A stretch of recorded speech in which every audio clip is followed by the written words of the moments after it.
শরীর কামনা ভরা পানি ভরা মেঘ, ছুঁয়ো না তুমি কাঁটা রয়াবে। এই কি অবস্থা সবার, দিস ইজ রঞ্জন। আজকের ভিডিওতে কথা বলবো শাকিব খানের পিরিতি সং নিয়ে।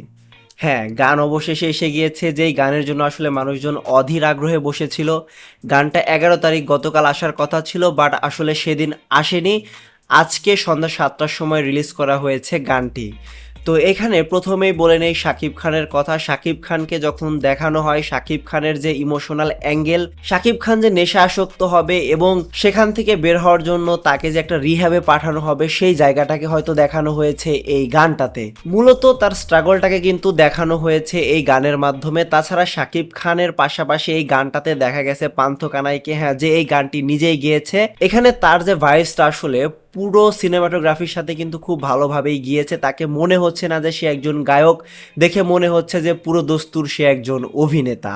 মূলত এই গানের দুইটা ইম্পর্টেন্ট জিনিস ছিল, সেটা হলো এই গানের গায়ক এবং শাকিব খানের অভিনয়। শাকিব খানের যেখানে যেরকম এক্সপ্রেশন প্রয়োজন, শাকিব খান পুরো ফাটিয়ে দিয়েছে। আপনি যখন দেখবেন শাকিব খানকে একটা ভাতের থালা দেওয়া হয়, সেখানে তার যে এক্সপ্রেশন, তাছাড়া শাকিব খানের বন্ধু যখন শাকিব খানের সাথে সেই রিহাবে দেখা করতে যায়, সেখানে যখন তার এক্সপ্রেশনটা চেঞ্জ হয়, সেই জিনিসগুলো কিন্তু দেখার মতো ছিল। এই এক্সপ্রেশন দ্বারা কিন্তু ইজিলি বোঝা যায় যে শাকিব খান আসলে ওই জায়গায় অন্য কাউকে এক্সপেক্ট করেছিল, যেটা আসলে তার এক্সপেকটেশনটা ফুলফিল হয়নি। এর জন্য শাকিব খানের ফেসে কিন্তু একটা লো এক্সপেকটেশন বা লো এক্সপ্রেশন চলে আসে। তো এখানে হয়তো সে এমন কাউকে এক্সপেক্ট করেছিল, যার জন্য তার এমন বাজে সিচুয়েশন হয়েছে। এরপরে আমরা আরেকটা সিনে দেখতে পারি শাকিব খান ঘুম থেকে উঠে অনেক জোরে চিল্লাচ্ছে। হ্যাঁ, একটা মেয়ের নাম নিয়ে সে চিল্লায়। তো এই জিনিসটা হতে পারে সে অতীতের কোনো এমন একটা ফ্ল্যাশব্যাকের সিন দেখেছে, যার কারণে আসলে তার এমন এক্সপ্রেশন। সে হঠাৎ করে নিজেকে মানিয়ে নিতে পারছিল না, সে উথাল পাথাল করছিল। এই জিনিসটার মাধ্যমে কিন্তু এটাই বোঝা যায়। আরও দেখা যায় শাকিব খান একটা গাছের যত্ন করছে, পানি দিচ্ছে। এই গাছটারও কিন্তু হয়তো একটা গল্প রয়েছে। এই গাছটার মধ্যে কিন্তু শাকিব খান হয়তো নিজেকে দেখতে পেরেছে। এই গাছটাকে যত যত্ন করা হবে, ততই কিন্তু গাছটা বড় হবে, ততই কিন্তু গাছে ফুল ফুটবে।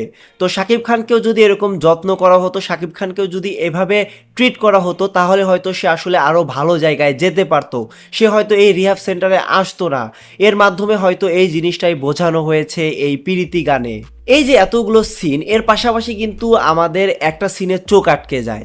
হ্যাঁ, শাকিব খান যখন দেয়ালে একটা জিনিস লিখতে থাকে, এইখানে দেখা যায়, তুমি বলো এই জন্ম আমার, তুমি বলো হলো কার উপকার, আমাকে নিয়ে যাও তোমার কাছে। তো এই যে লিরিক্সটা, এটা হয়তো আরেকটা গানের প্রমোশন, যেটা খুব তাড়াতাড়ি হয়তো আমরা পেতে যাচ্ছি।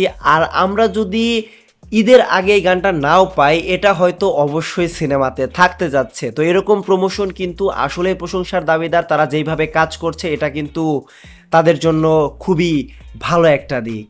মূলত এই পার্টিকুলার সিনটা কিন্তু সিনেমাতে অনেক বেশি ভূমিকা রাখতে যাচ্ছে, কারণ এটা যেরকম আমরা এই গানে দেখতে পেরেছি, সেরকম কিন্তু এর ট্রেলারে আমরা লাস্ট মুহূর্তে শাকিব খান যে ডায়লগটা দেয়, সেখানেও দেখতে পেরেছিলাম।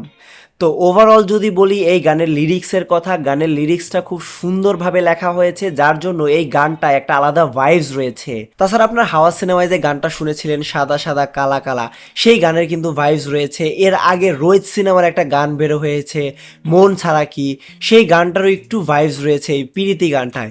তো নর্মালি এই গানগুলো কিন্তু মানুষের খুব বেশি পছন্দের হয়, খুব বেশি ভালোবাসা দেয় এই গানগুলোকে মানুষজন। সবকিছু মিলিয়ে গানটা আসলে আমার কাছে খুব ভালো লেগেছে। এক কথায় আপনারা গানটা শুনলে বোর ফিল করবেন না। আর সিনেমাতে এই গানটা অনেক বেশি ভালো লাগতে যাচ্ছে, এটা নিশ্চিত। আপনারা যদি ভালোভাবে খেয়াল করেন, গানের যে কালার গ্রেডিংসটা, সেটা কিন্তু পুরা ব্ল্যাকিশ। হ্যাঁ, শাকিব খানের যে রিহ্যাবের যে সিনগুলো দেখানো হয়েছে, সেগুলো আসলে ডার্ক। আর প্রথম দিকে যে সিনগুলো দেখানো হয়েছিল, সেই জেলের যে সিনটা, জেলের যে বাহিরের এনভায়রনমেন্ট, সেটা কিন্তু মোটামুটি সকালের সিন বা বিকেলের সিনের সাথে যায়।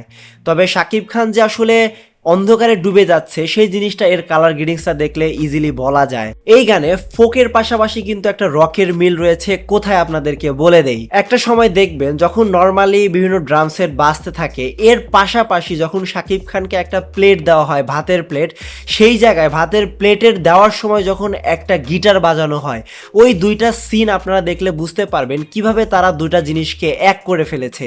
আর এটা কিন্তু আসলে অনেক ইউনিক, এর আগে আসলে আমরা এরকম গান খুব কমই দেখেছি। তো এই গানের এক্সপেকটেশন যেরকম ছিল যে এই গানটা হতে পারে একটা রোমান্টিক গান, বাট এরকম কিন্তু হয়নি। গানটা একটা ইমোশনাল সং এবং শাকিব খানের স্ট্রাগলটাকে বেশি করে দেখিয়েছে।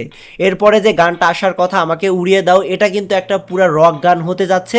এর আগে যদি তারা আসলে কোনো রোমান্টিক গান দেয়, সেটা আসলে আমরা রিভিউ করব, এবং এই জিনিসগুলো দেখার জন্য আপনাদেরকে অবশ্যই আমাদের এই চ্যানেলটা সাবস্ক্রাইব করতে হবে। তো ওভারঅল গানটা আপনাদের কেমন লেগেছে, শাকিব খানের অভিনয়টা কেমন ছিল, আমাদেরকে জানাতে পারেন কমেন্টে। আর আমাদের এই গানের রিয়াকশন দেখতে চাইলে আমাদের ফেসবুক পেজটা ঘুরে আসতে পারেন। দেখা হবে আপনাদের সাথে পরের ভিডিওতে। Bye bye.